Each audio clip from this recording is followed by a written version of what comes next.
Buenas tardes, hoy es 19 de septiembre de 2025, retomamos el curso de Mindfulness que dejamos allá por el mes de abril. Hoy nos encontramos en el espacio Chandra, que es donde estamos haciendo los encuentros de meditación últimamente, un sitio chulísimo y bastante cálido, la verdad es que me siento bastante a gusto aquí, ¿no? Y lo retomamos.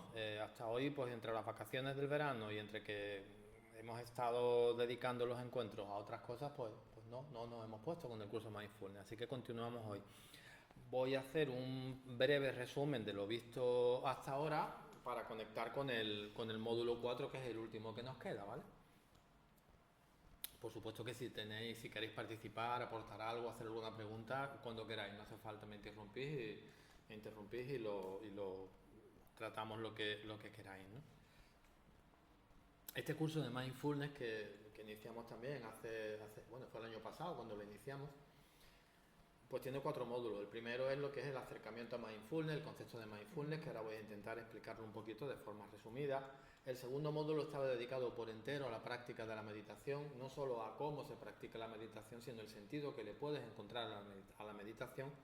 El tercero estaba dedicado hacia la atención, pues que es uno de los puntos importantes de la práctica de Mindfulness. Y este último, el módulo 4, está dedicado a inteligencia emocional.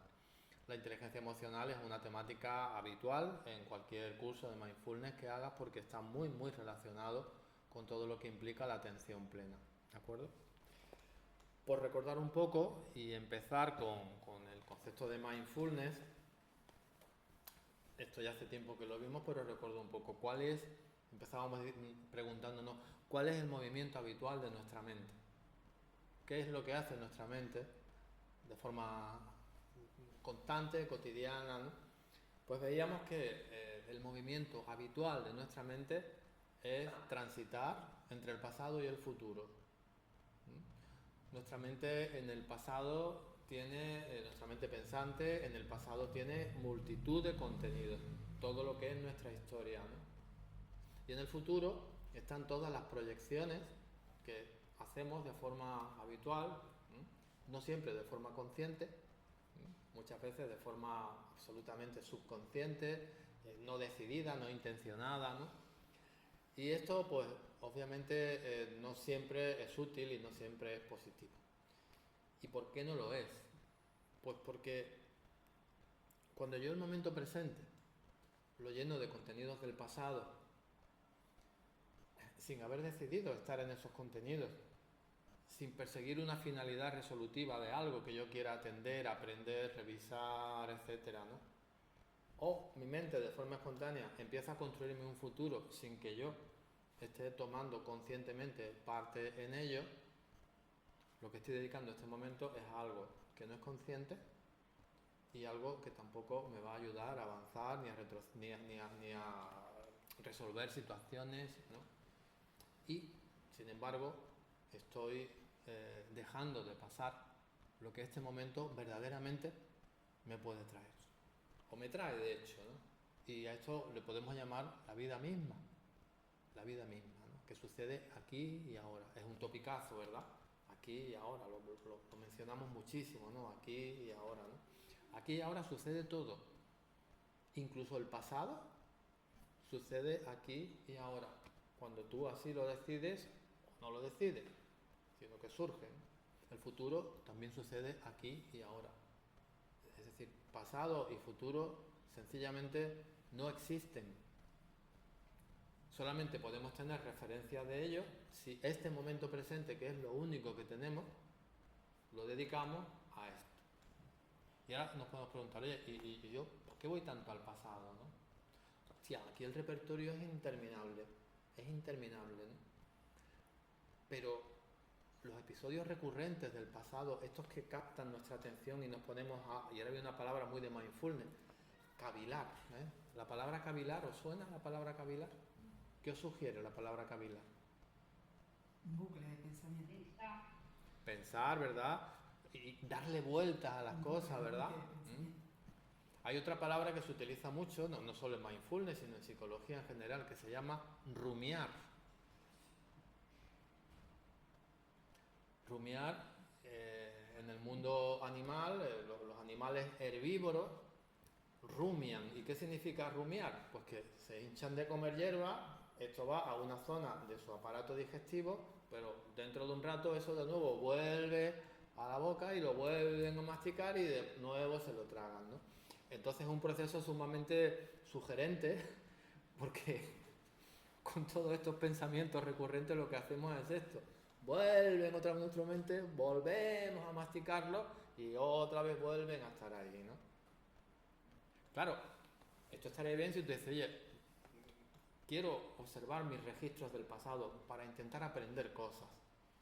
Y conscientemente quiero dedicar este momento a revisar estas cosas que me pasaron para ver qué aprendo de ellas. Esto es perfecto, pero no lo hacemos así.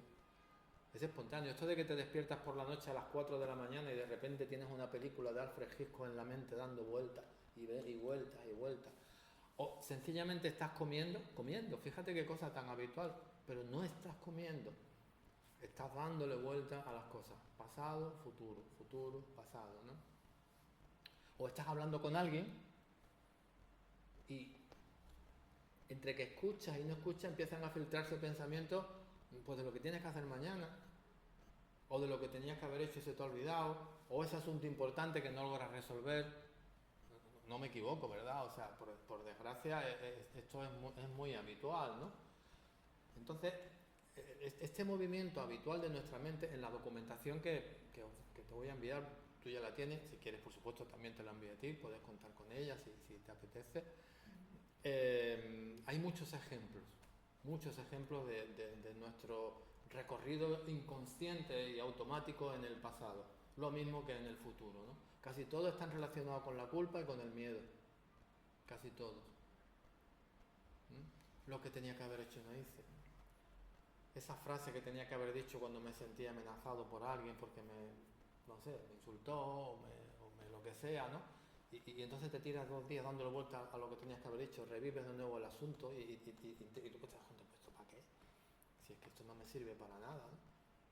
O el miedo que proyectamos al futuro cuando una situación nos resulta amenazante.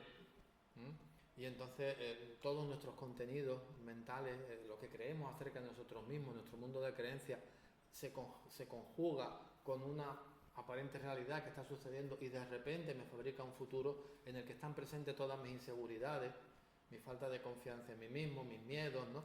Y esto me fabrica un escenario recurrente. Ejemplo, pues no sé, estás trabajando en una empresa y de repente te enteras que están despidiendo gente. Igual a ti ni te van a despedir, pero tú te enteras que están despidiendo gente y ahora esta empieza a fabricar su película. ¡Wow! Están despidiendo gente, me despedirán a mí. ¿Y si me despiden? ¿Qué haré si me despiden y no tengo dinero? Bueno, te cobraré el paro, sí, pero ¿y si se acaba el paro? Tengo ya 45 años, no encontraré trabajo. Y no ha pasado nada, es decir, no te han despedido, no ha pasado nada. Y tú ya de repente estás en una película que la estás viviendo, ¿no? Es decir, el movimiento incesante al pasado y al futuro, además de que te resta la presencia en el momento presente, que es la vida en sí misma, además de eso, tiene un coste emocional. Porque no nos olvidemos, o sea, todas estas películas que tu mente fabrica y reproduce una y otra vez, no son inocuas. Te están haciendo vivir internamente la experiencia, aunque no sea real. La vives, la sientes y tu organismo la identifica, ¿no? Y si esto es recurrente, es potente, es intenso y no consigo de alguna manera de colocar estas cosas en su sitio, pues nos encontramos muy cerca de que mi cuerpo pueda incluso desarrollar ciertas dificultades a nivel de salud. Por no hablar de ansiedad, angustia o incluso estados depresivos, cansancio. Es muy importante que aprendamos a identificar la calidad de los pensamientos que circulan por mi mente de forma inconsciente, ¿no? Bueno, y de forma consciente también, por supuesto, ¿no?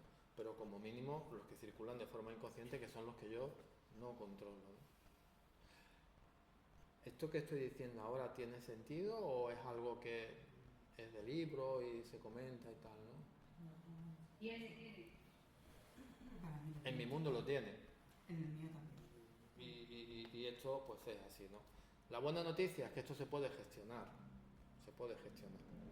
Entonces mindfulness viene a hacerte propuestas para que lo gestiones.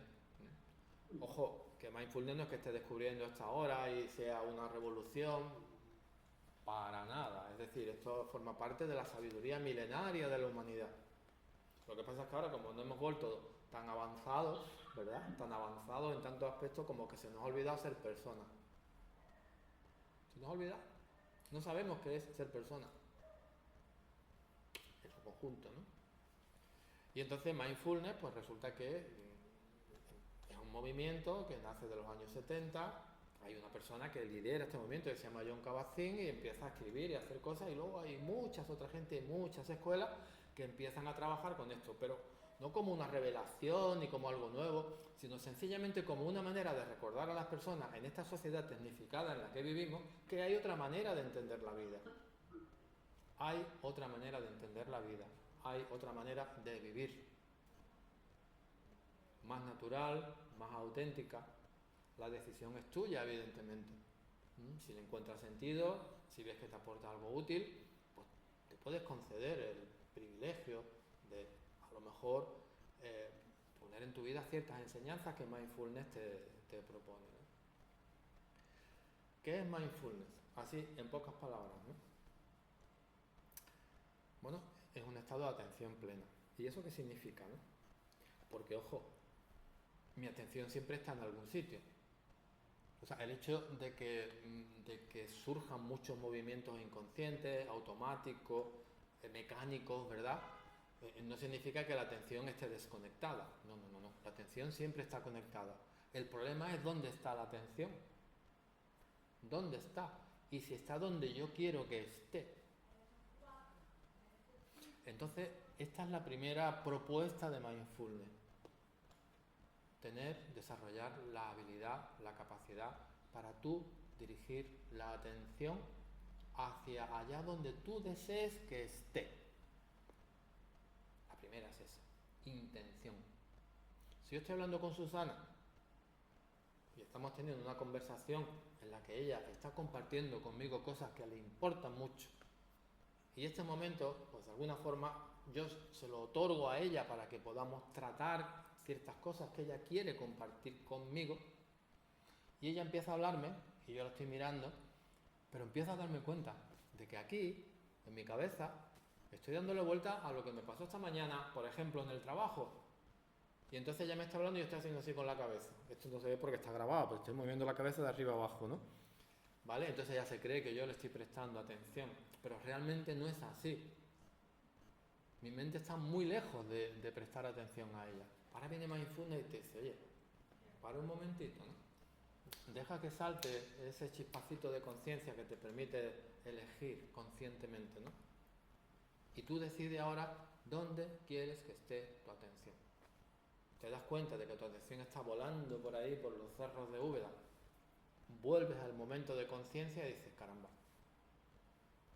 De nuevo descubres a Susana, encuentras el motivo de este momento y dices, mi atención quiero que esté escuchando, sintiendo, prestándole a Susana este espacio que hemos decidido hacer.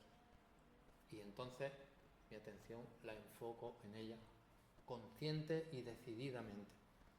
Esta es la primera premisa de mindfulness. Que tú puedas elegir en todo momento dónde quieres tener tu atención. Porque tu atención es como una linterna en un desván en el que todo está a oscuras y hay muchos objetos. Solo verás aquellos que enfoques con la luz de tu linterna. El resto están ahí, pero tú no los ves. La atención es igual. En el escenario de la vida hay muchas cosas que se presentan ante mí, pero yo solo veo aquellas en las que mi atención está enfocada. Si aquí está Susana y me está contando cosas, pero mi atención está en lo que hice esta mañana, esta experiencia para mí no existe, por mucho que Susana esté aquí. Si estoy dando un paseo por el campo en un maravilloso día de primavera, oliendo el olor de la hierba, de tal cosa, ¿no? Pero mi atención está en que por la tarde he quedado con los amigos para echar una partida de billar, nada de eso existe para mí. atención intencionada. Primera premisa importante y fundamental de mindfulness. Segunda, sin juicios. No nos damos cuenta, pero cuando la experiencia que deriva de este momento se rodea de los juicios que yo he elaborado a lo largo de toda mi vida, esta experiencia tampoco es esta experiencia. Imaginemos que yo a Susana no la conozco mucho, y entonces hoy se siente aquí, te estoy cogiendo ahora de conejillo de India, Susana, y se sienta por primera vez aquí conmigo, ¿no? Yo qué sé, por lo que sea, pues somos compañeros, hemos decidido tomarnos algo porque ella quiere hablar conmigo y tal, pero yo no tengo con ella, no la conozco mucho, ¿no? Y ahora resulta que empieza a hablarme, yo la veo y de repente, pues ella me recuerda a otra persona o me hace pensar que ella es de una determinada manera, ¿no? Y yo ya empiezo a hacerme el cliché de cómo es Susana, sin conocerla. Pero nuestra mente funciona así, no nos engañemos, funciona así, asociando ideas, asociando estímulos, ¿no?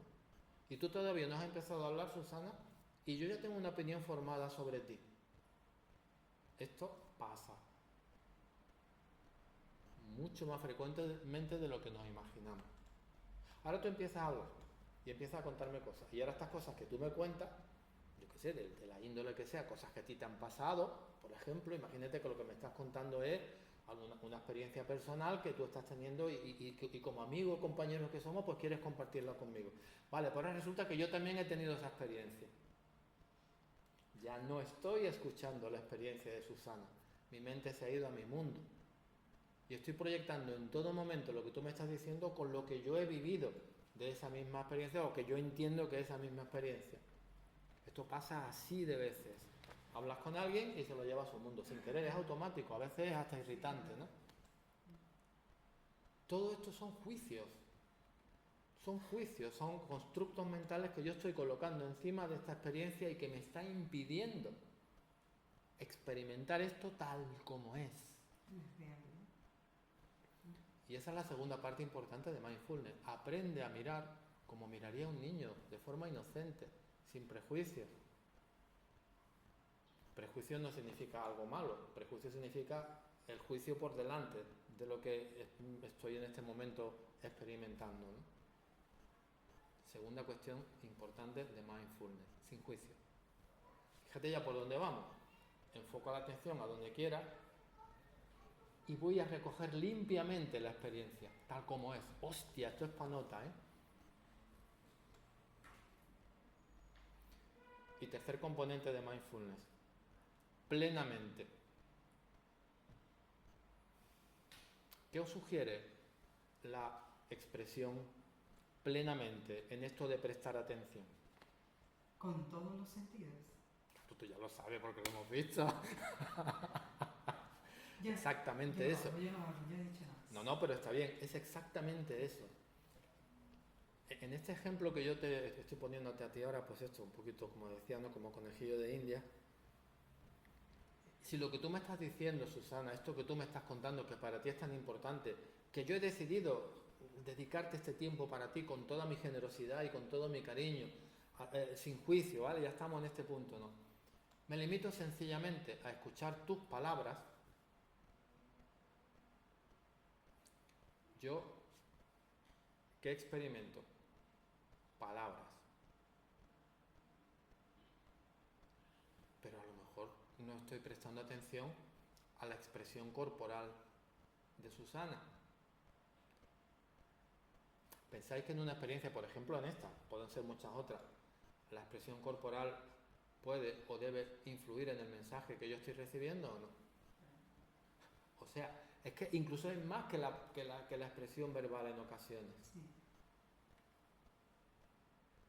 Es decir, no solo lo que escucho, sino lo que veo, empieza a permitirme experimentar de forma más amplia, más completa. Pero aquí no queda la cosa. Hay personas que son muy sensibles, personas que son muy sensitivas, muy kinestésicas, que es la palabra a la que yo quiero llegar. A mejor más allá de la expresión corporal de Susana y más allá de sus palabras hay un mensaje emocional.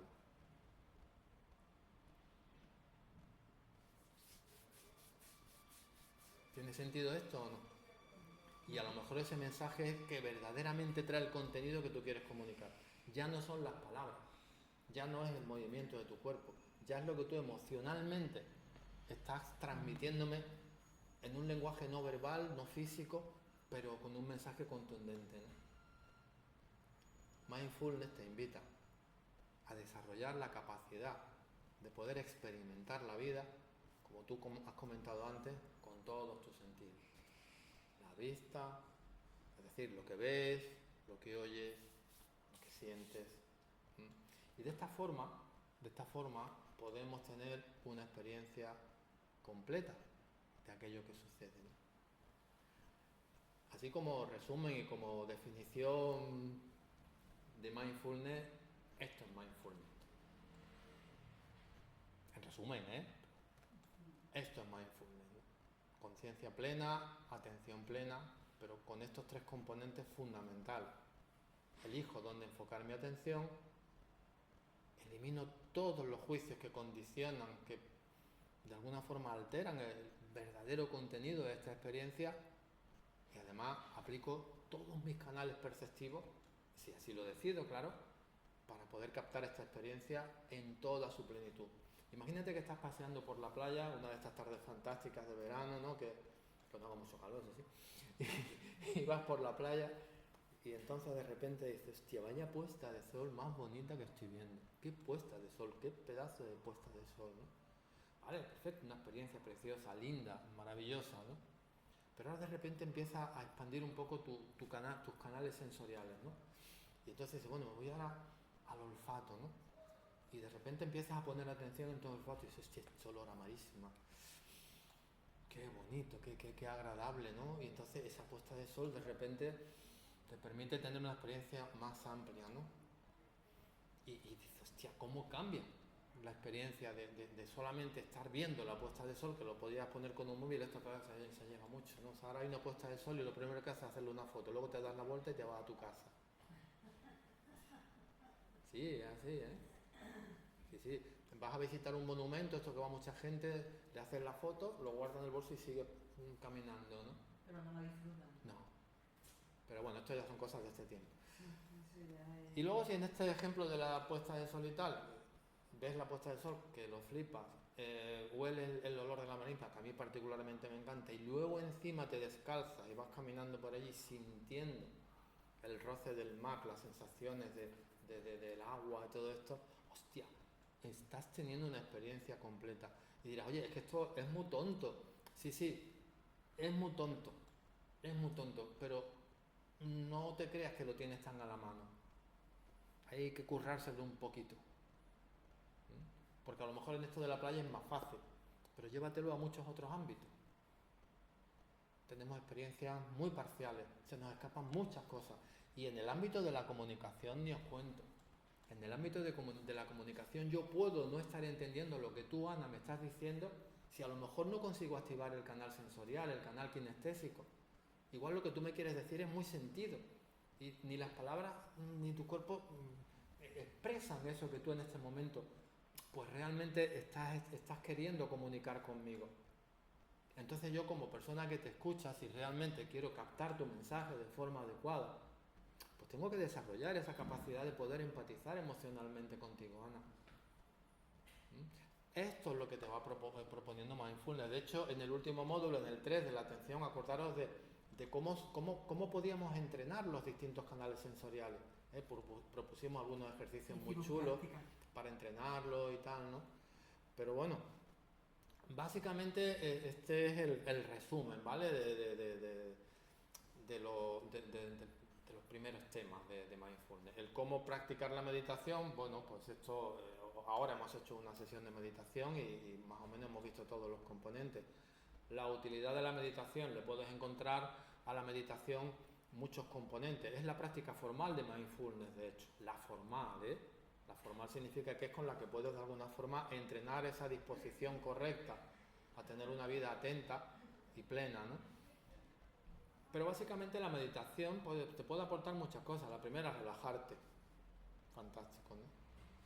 La segunda, empezar a tomar conciencia de ti mismo, que es uno de los componentes importantes de la inteligencia emocional, que ahora veremos. Tomar conciencia de ti mismo, vaya cosa más interesante, ¿no? Conocerte mejor. Conocerte mejor. Creemos que nos conocemos, pero de verdad que no nos conocemos. La cantidad de procesos automáticos que se han instalado en nuestra manera de desenvolvernos en la vida nos pasan casi la mayoría de las veces inadvertidos. Están tan automatizados, lo tenemos tan normalizado que ni nos enteramos. La meditación te ayuda a profundizar en ello. Y claro, ¿para qué? Pues para darte cuenta de si realmente lo quieres o no lo quieres, si te gusta, si no te gusta, si es útil o si no lo es. Esto se llama darte cuenta. Y justo cuando te das cuenta de algún modelo cognitivo, conductual, emocional, como quieras, ¿no?, que no te es útil, es cuando tienes la oportunidad de cambiarlo. Pero mientras no te das cuenta, aquello está ahí y para ti como si no existiera, está normalizado. Así que ese es otro componente importante de la meditación, autoconocimiento. Y luego también la meditación te ayuda a moverte en tu componente más esencial si así lo has decidido. Porque claro, cuando tú liberas tu mente de pensamientos, el cuerpo lo has dejado aparcado, dices ya no queda nada, que no queda nada, queda lo más gordo tú, que es tu esencia. Y no es algo que puedas aprender en ningún libro. Mi esencia es esto, me lo he aprendido. No, perdona, no te engañes. Tu esencia no lo puedes leer, ni aprender, ni relatar, ni memorizar, ni nada, de nada, de nada. Solo puedes experimentarla, sentirla y quedarte para ti lo que encuentres. La meditación es un camino hacia la esencia tuya, incluso también hacia, si la palabra esta tiene sentido, a mí es que me gusta poquito, hacia la espiritualidad. Digo me gusta poco no porque en sí no sea una palabra interesante, que sí que lo es, ¿no? Pero en muchos casos está tan contaminada que pierde la esencia. Pero si vemos la espiritualidad como algo, como ese camino auténtico y natural hacia buscar quién soy yo, desde el punto de vista esencial, pues también me gusta emplearla por eso mismo, ¿no? Te ayuda también la meditación. Estos son los componentes, digamos, de la meditación. Y luego, desde el punto de vista de mindfulness, lo que sí te permite es llevarte a lo cotidiano, al día a día, la capacidad para enfocar tu atención. Es un entrenamiento. Cuando tú estás meditando, estás observando los pensamientos, pero no tienes por qué rechazarlos. Sencillamente los ubicas como algo que ha sucedido, lo atestiguas y si así lo has decidido, lo dejas marchar. Y de nuevo vuelves al aquí y a la hora, ¿no? Pero el pensamiento que no hace falta ahora, lo dejas marchar. Este entrenamiento que te facilita la meditación en este apartado de gestionar conscientemente tu atención es fundamental. Es fundamental porque cuando yo estoy hablando con Susana y veo que me he perdido, a lo mejor hago solo una respiración sin que ella se dé cuenta y ahora sí estoy contigo, ¿no? Es como recojo esta práctica que yo tengo continuada, esta habilidad que voy desarrollando para poder ponerla en valor en los ámbitos de la vida en lo que me interesa. Si estás en la playa paseando en ese sitio tan bonito, ¿no?, de esa puesta de sol y tal, pero de repente ya no estás allí porque estás pensando que mañana tienes una reunión de trabajo, que no, entonces ya no estás ahí, ya no hay puesta de sol, ya no hay agua, ya no hay olor a marisma. Se ha acabado todo eso. Y te das cuenta y dices, no, perdona, quiero regresar aquí. Una respiración y ¡bum!, enfocas aquí, ¿no? Entonces la meditación te ayuda a desarrollar esa habilidad, ese recurso, ¿vale? Son 3 módulos que nos hemos tirado casi un año, resumirlo en 15 minutos es muy poco, pero bueno, más o menos este es el resumen, ¿no? ¿Alguna preguntilla? ¿Algo que surja referente a esto de mindfulness?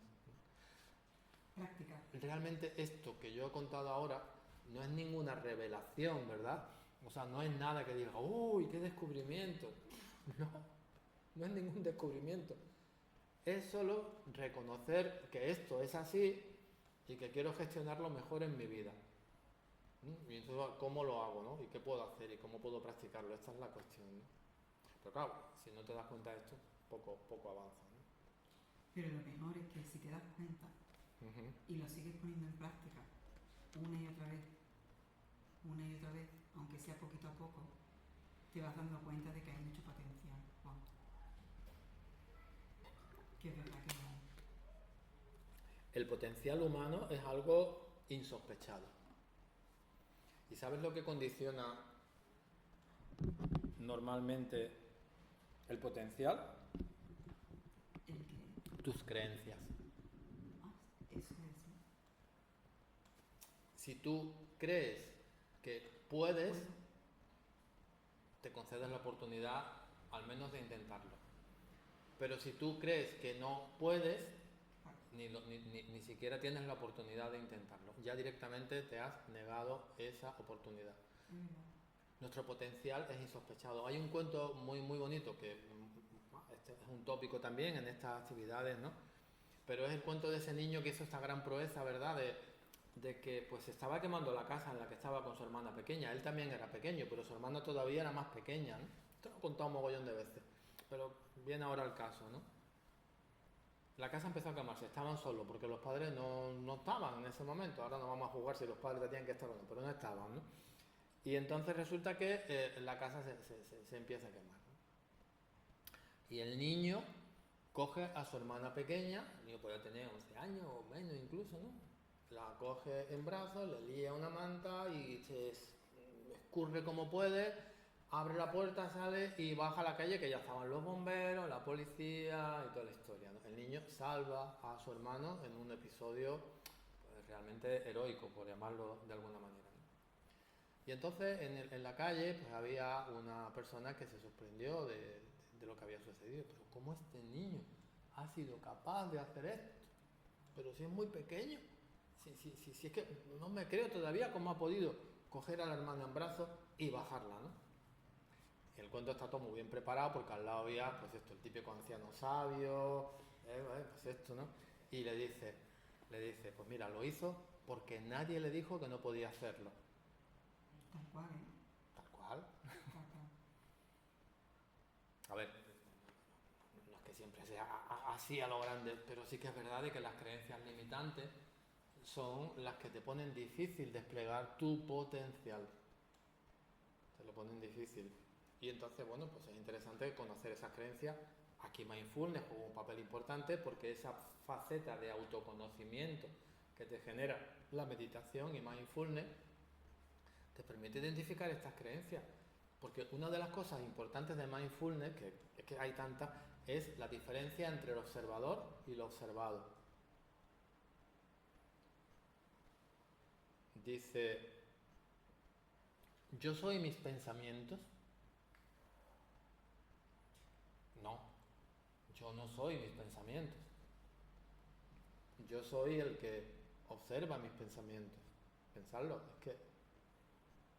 De hecho, tú no eres ni tu cuerpo.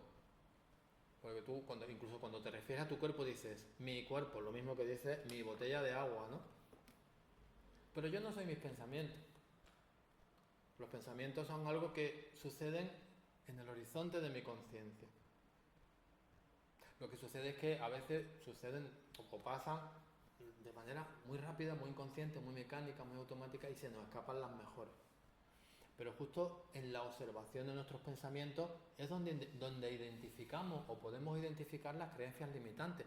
Cuando entrenamos esa capacidad de estar presentes en la vida, cuando aprendemos a observar los contenidos de nuestra mente. Esto es de Vicente Simón, uno de los estudiantes, más que estudiantes, estudiosos, mejor dicho, de Mindfulness y de las personas que han investigado mucho en Mindfulness. Este hombre es español, un psiquiatra español, y tiene cosas muy chulas escritas sobre Mindfulness. Convertirte en un observador de los contenidos de tu mente. ¿Para qué? Pues hostia, para descubrir todo esto. Si a lo mejor resulta que tú no te has expandido en tu vida porque tú, sin darte cuenta, estás lleno de ideas que te limitan. Mindfulness te invita a identificar estas ideas y, bueno, reconsiderarlas, ¿no? No por el hecho de que las descubras ya está resuelto, pero sí puedes reconsiderarlas, ¿no? Y hacer una redecisión sobre esta creencia que tienes instalada en ti. Y darte cuenta de que no tenía por qué estar ahí. Y un buen día empiezas a cuestionarla. Y otro día empiezas ya a no hacerle mucho caso. Y al siguiente día, de repente abres un horizonte luminoso en tu vida que no te esperaba. Ese es el despliegue del potencial, Susi. Pero para desplegar el potencial, primero tienes que gestionar el tema de las creencias que te limitan, que es lo más importante. Lo mismo que el niño. Lo hizo porque nadie le dijo que no podía hacerlo. Pues esto es igual.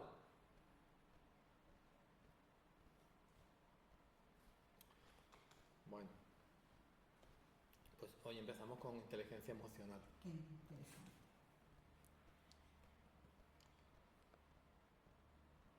¿Qué pensáis que es la inteligencia emocional?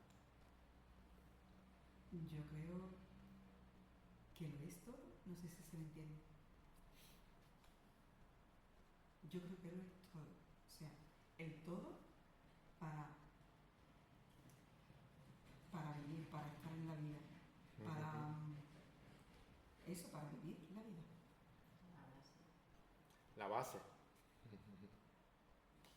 ¿Te sugiere a ti algo el concepto de inteligencia emocional? No quiero que lo veamos de libro, ni eso, ¿qué te sugiere o qué te inspira? Entrenamiento. También, cierto. También entrenamiento. Habitualmente, y sobre todo en los últimos decenios, bueno, ya desde el siglo pasado, se habla mucho del cociente intelectual, ¿verdad? Sí. Parece como si eso fuera súper importante. No digo que no sea importante, pero que con eso tú ya lo tienes todo ganado, ¿no? El cociente intelectual se mueve en un apartado de nuestro interior que se llama aptitudes, con P. Aptitudes, cociente intelectual, aptitudes. Lo que eres capaz de aprender, las habilidades que eres capaz de desarrollar, tu operatividad, tu funcionalidad en la vida, aptitudes. Pues yo te digo a ti que si esas aptitudes no las rodeas de otra cosa que se llama actitudes, es decir, lo mismo con C, te estás quedando cojo. Y esto, y fíjate que ahora me voy a, por ejemplo, a lo que ahora se está llevando tan de moda en las empresas, las consultoras, ¿no? Las consultoras de recursos humanos, las consultoras de relaciones, las consultoras de liderazgo, las consultoras de puestos de trabajo para identificar lo que debe estar. Pues están todas de acuerdo en que la actitud con C es un 80% de la valía de una persona. Y ahí se mueve la inteligencia emocional. Eso es cierto totalmente. Es decir, el saber mucho, el tener buenas habilidades, todo eso está muy bien, digamos que es una condición necesaria. Y estoy hablando, fíjate ahora, de operatividad, yo no estoy hablando del mundo interior, que también, ¿no? Y de hecho es lo que más me interesa, pero la parte de inteligencia emocional pues se mueve en ese terreno, ¿no? La inteligencia emocional se puede centrar en los siguientes aspectos, ¿no? Realmente es una habilidad, es una capacidad. ¿Para qué? Primero y más importante, para comprender tus emociones. Para poder identificarlas, para entenderlas. Esa es una parte importante, conocer y entender tus emociones. Y también para identificar el papel que juegan las emociones en tu vida. Porque, ojo, esto, tú dices, bueno, ¿para qué sirven las emociones? Si yo, por ejemplo, tuviera que preguntar aquí, ¿para qué piensas que sirven las emociones? O sea, la naturaleza nos ha dotado de algo que se llaman emociones, ¿no? La naturaleza es sabia, ¿no? Y entonces dice, ¿para qué sirven las emociones? Yo lo pregunto, ¿para qué sirven las emociones? La alegría, la tristeza, el miedo. ¿Para qué sirve? Para reaccionar. Para estar viva. Para estar viva, claro. La actitud muy bien, pero va detrás de un completo de emociones. Y es lo que es diferente de los animales, ¿no? Hombre. Aparentemente sí, o por lo menos eso es lo que nos parece, sí. A algunos animales parece que hay algo, pero sí, ¿cierto? Bueno, el acercamiento a la inteligencia emocional viene primero entender cómo funcionan las emociones. Es que no nos enteramos de cómo funcionan las emociones y eso lo iremos viendo. Pero surge ante una situación. Ahora Correcto. estamos todos muy tranquilitos porque estamos aquí. Y después va y surge otra emoción, ¿no? Que tú veas que, yo qué sé, una persona mayor que, ¿no? Un niño que no le está prestando atención y llora y está, ¿no? Correcto. Por ejemplo, ¿no? Pues surge una emoción. Que tú ves la estrella, entonces dices, ay, mira la otra. Te surge otra. Por eso te digo que las emociones van surgiendo con acontecimientos que va, a no ser que estemos aquí muy a gusto, muy reguete bien. Y también surgen muy emociones. aprendiendo, muy También porque surgen quiere como una esponja, ¿no? Y también surgen emociones, evidentemente. Entonces, la primera parte de entender qué significa la inteligencia emocional es conocer el mecanismo de las emociones, cómo funcionan, cómo suceden. Y luego el para qué, qué utilidad tienen. Esos son, digamos, los dos principios. Y ahora, ¿y qué más? Porque no se queda solo aquí, ¿no? ¿Y qué más? Pues también para comprender mis emociones, comprenderlas. Perfecto, ¿no? Y también para comprender las emociones de los demás. Entender las emociones de los demás, identificarlas, ¿no? Ya ahí empezamos a ampliar un poquito el espectro, ¿no? Sé cómo funcionan, sé para qué sirven, las identifico en mí, las identifico en los demás, voy de alguna forma avanzando en este concepto de inteligencia emocional. Bueno, ¿y esto para qué? Para tener un mayor bienestar en la vida. Para tener un mayor bienestar en la vida. La inteligencia emocional te sirve para vivir la vida con un mayor bienestar. Te sirve para eso. Cuando no tenemos inteligencia emocional, somos como veletas que se mueven en función a los vientos que soplen, pero no tenemos ningún control sobre eso. Cuando es mentira, sí que lo tenemos. La inteligencia emocional te ayuda a tener ese control, a gestionar tus emociones. Punto número 1, vivir la vida con un mayor bienestar. Y punto número 2, gestionar muchísimo mejor nuestras relaciones personales. Nos permite vivir mejor con las personas, en las relaciones que tenemos, en el ámbito que nos desenvolvamos. Estos son los puntos claves de la inteligencia emocional. Cómo funcionan, para qué sirven, cómo las reconozco en mí, cómo las reconozco en ti. Sé que esto me permite vivir mejor y al mismo tiempo relacionarme mejor con las personas. Suena bien, ¿no? Suena de escándalo. No, pero es verdad que sí. Yo te estoy, porque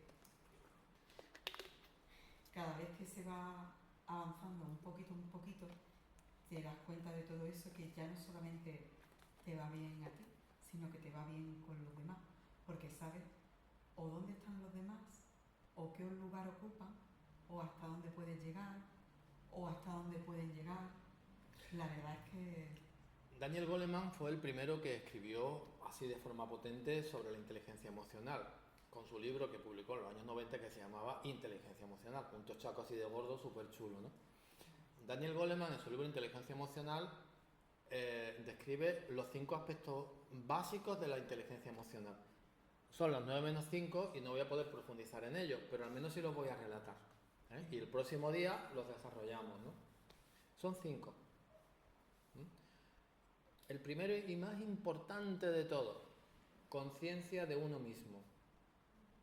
La inteligencia emocional te ayuda a tener una mayor conciencia sobre ti mismo, conocerte mejor.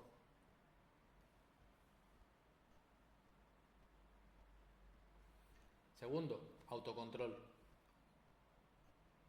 A veces somos víctimas de respuestas emocionales que no sabemos cómo gestionar y no nos va bien con ellas, ¿eh? No nos va bien, pero no sabemos cómo gestionarla. Autocontrol. Tercero, motivación. Las personas que practican la inteligencia emocional están mucho más motivadas en la vida. ¿Por qué? Claro, aquí habría que preguntarse qué es la motivación. La motivación es esa energía que surge de ti para activarte hacia algo que tú deseas. ¿Me explico? Energía de transformación. ¿Y cómo se activa esta energía? Pues se activa cuando yo sé lo que quiero y para qué lo quiero. ¿Y qué me permite reconocer lo que quiero y para qué lo quiero? Mi autoconocimiento. Esto es así. Puede sonar muy matemático, pero es que es así. Así que la motivación es un rasgo muy acentuado de las personas que son emocionalmente inteligentes. Cuarto, empatía. Claro.